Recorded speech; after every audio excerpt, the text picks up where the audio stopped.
Dans ta scolarité, quel élève tu étais? Alors, petite, j'étais une élève très sage. Et à l'adolescence, je pense que j'ai été moins sage parce que j'étais un petit peu marginale et un petit peu révolutionnaire en cours, surtout dans les matières qui ne me plaisaient pas parce que je suis allée dans une section scientifique et tout ce qui était, on va dire, plus philo.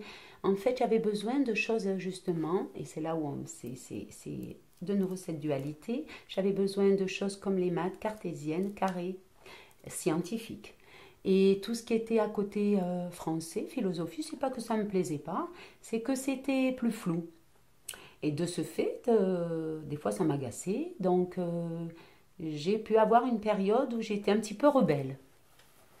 Seconde, ma première terminale aussi, puisque j'en ai fait deux, avec une période où on n'a pas envie de travailler du tout. Et donc j'étais beaucoup moins sage que petite. Après ça, c'est assez. Donc tu as eu le bac, Oui, j'ai eu le bac. et après le bac. Alors après le bac scientifique, donc j'étais en D. Le problème, c'est que tous mes collègues partaient en médecine et moi, je crains le sang. Du coup, je suis partie faire un double DUG allemand-anglais.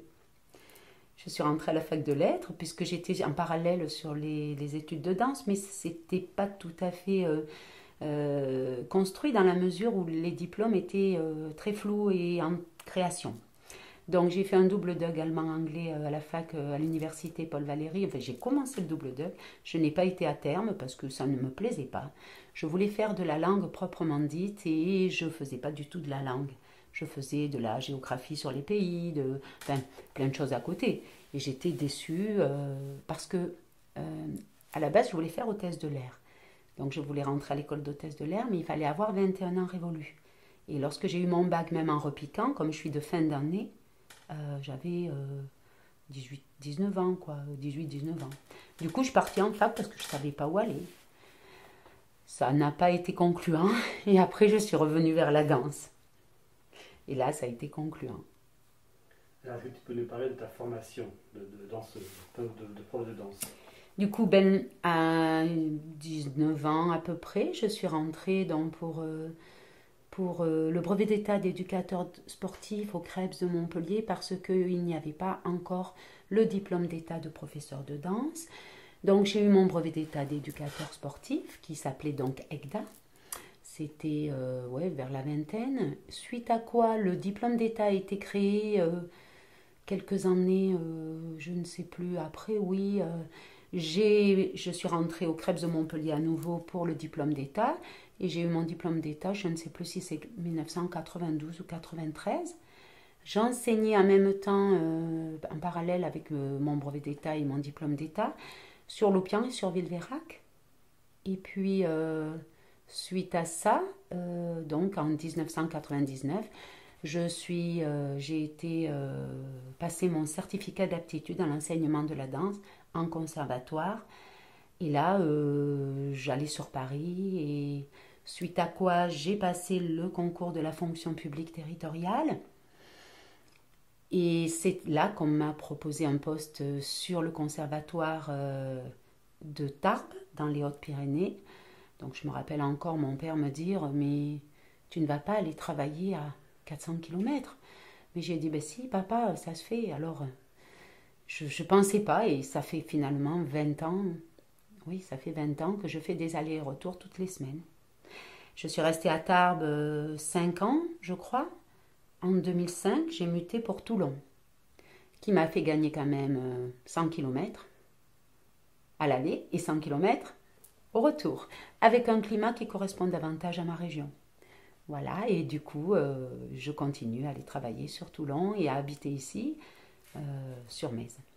Parmi les métiers que tu as exercés, lequel tu retiens? Je n'ai exercé que la danse. Donc, j'ai juste fait des petits travaux saisonniers préalablement, centre aéré. Je donnais des cours de danse aussi et de gym sur la plage du Gros d'Agde et du Cap d'Agde pour le service des sports.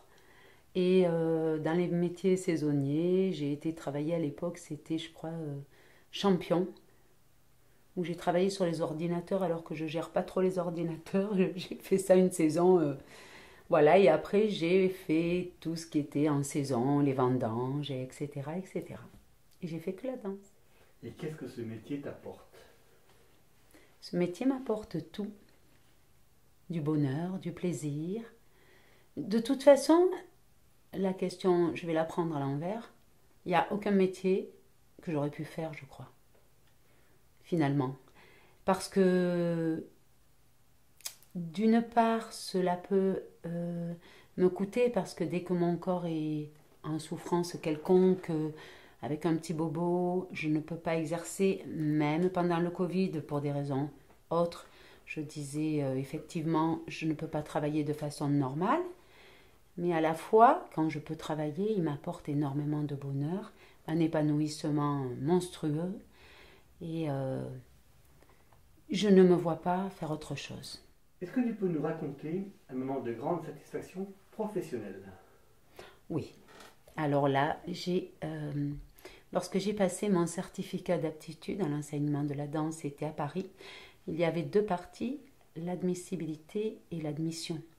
Et mon prof de Montpellier m'avait formé énormément. Et lorsque je suis revenue, je me suis arrêtée dans le Lot chez lui et sa maman. Et il a eu les résultats par téléphone. J'ai cru tomber dans les escaliers parce que je l'avais eu et que je ne m'y attendais pas. Je ne pensais pas, parce qu'il y avait très très peu de réussite à ce concours. Enfin, cet examen, parce que ce n'était pas un concours mais un examen.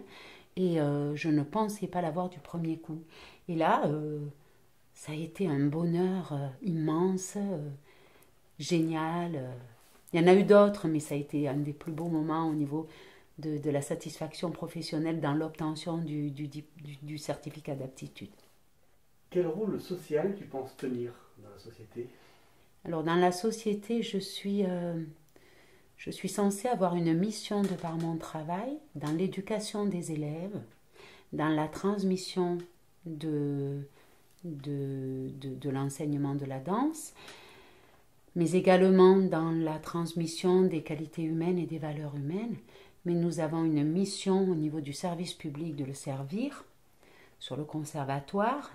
Donc, par rapport à l'enseignement des disciplines artistiques, nous devons véhiculer certaines bases, certains fondamentaux, les développer, les faire perdurer, les faire, etc., etc. Et plus sur le plan associatif sur Metz, je pense que je revois les mêmes missions parce que les objectifs sont les mêmes sur le plan pédagogique, mais du coup, je vais avoir aussi un rôle d'accompagnement, d'éducateur. Je pense que je leur apprends des choses, mais pas que de la danse. J'espère être un exemple quelquefois de certaines choses, de certaines valeurs, mais aussi dans la relation, dans l'échange, parce que moi j'apporte aux élèves, mais les élèves m'apportent, et j'essaie de le leur dire afin qu'ils sachent que ça va dans les deux sens, qu'il n'y a pas que le professeur qui apporte à l'élève, mais que l'élève apporte aussi beaucoup.